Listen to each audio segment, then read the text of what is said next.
ভাল্লুক এবং দুই বন্ধু। দুই সেরা বন্ধু একটি জঙ্গলের মধ্যে দিয়ে একটি নির্জন এবং বিপজ্জনক পথ দিয়ে হাঁটছিল। সূর্য অস্ত যেতে শুরু করলে তারা ভয় পেয়ে গেল, কিন্তু একে অপরকে ধরে থাকলো। হঠাৎ তারা তাদের পথে একটি ভাল্লুক দেখল। ছেলে দুটির একজন নিকটতম গাছের দিকে দৌড়ে গেল এবং এক মুহূর্তের মধ্যে গাছে উঠে পড়ল। অন্য ছেলেটি জানতো না যে কিভাবে গাছে উঠতে হয়, তাই সে মাটিতে শুয়ে পড়ে মারা যাওয়ার ভান করল। ভাল্লুকটি মাটিতে ছেলেটির কাছে এসে তার মাথার চারপাশে শুকলো। ছেলেটি মারা গেছে ভেবে ভাল্লুক তার পথে চলে গেল। গাছের ছেলেটি গাছ থেকে নেমে বন্ধুকে জিজ্ঞাসা করলো যে ভাল্লুকটি তার কানে চুপি চুপি কি বলল। সেই উত্তর দিল, তোমার খেয়াল রাখে না, এমন বন্ধুদের বিশ্বাস করো না। গল্পের নীতি কথা, প্রয়োজনের সময় যে বন্ধু পাশে থাকে সেই প্রকৃত বন্ধু। স্বর্ণমুদ্রা এবং ন্যায় বিচার। ঠিক অন্যান্য দিনের মতোই সম্রাট আকবরের সভায় একদিন আকবর বীরবলকে জিজ্ঞাসা করলেন, বন্ধু বীরবল, যদি আমি তোমাকে ন্যায় বিচার এবং স্বর্ণমুদ্রা এই দুটির মধ্যে কোনোটিকে বেছে নিতে বলি, কোনটিকে বেছে নেবে?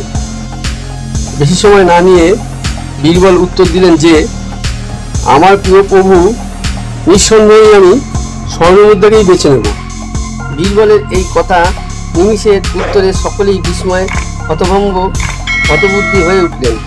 এমনকি স্বয়ং আকবর ছিলেন তাদের মধ্যে এবং সকলেই ভেবেছিলেন যে বীরবল হয়তো এইবার একবার হলেও উত্তর দেওয়ার আগে তোতলাবেন ও ইতস্ত বোধ করবেন। উত্তর দিতে আকবর তাকে বললেন, আমি তোমার উপর ভীষণ হতাশ হয়েছি বীরবল। কেন তুমি ন্যায় বিচারের মতো একটা বড় জিনিসকে বাদ দিয়ে সোনার মতো এক সামান্য জিনিসকে বেছে নিলে?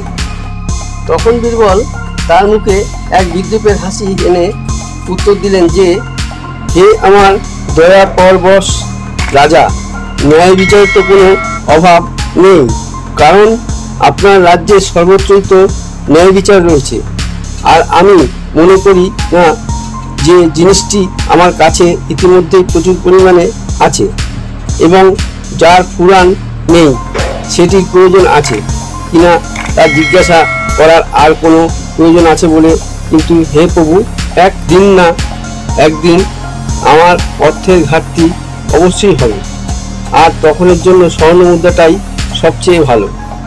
এই উত্তর শোনার পর আকবর নির্বাক হয়ে গেলেন, কিন্তু তার মুখে এক বৃহৎ হাসি দেখা গেল। বীরবলের এই বুদ্ধিদীপ্ত যৌক্তিক উত্তরে তিনি অত্যন্ত খুশি হয়ে উঠলেন এবং তাকে 100টি স্বর্ণমুদ্রা উপহার দিলেন। নীতি কথা, কথা বলার সময় বুদ্ধি দিয়ে শব্দগুলিকে বেছে নেওয়া উচিত। কার এই আম গাছ? একদিন রাম এবং শ্যাম দুই ভাই মিলে একটি আম গাছের মালিকানা নিয়ে লড়াই করছিল। রাম বলল যে এই আম গাছটি তার এবং শ্যামও সেই একই দাবি করল।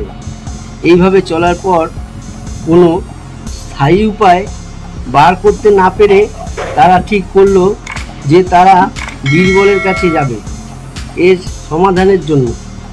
তখন বীরবল সেই পরিস্থিতিটি পর্যালোচনা করে তাদের বললেন যে প্রথমে সেই আম গাছ থেকে সবকটি আম পেড়ে ফেলতে, আর পরামর্শ দিলেন যে সেই আমগুলিকে দুই ভাইয়ের মধ্যে ভাগ করে নিতে এবং তারপর গাছটিকে দুটি সমান ভাগে কেটে ফেলতে।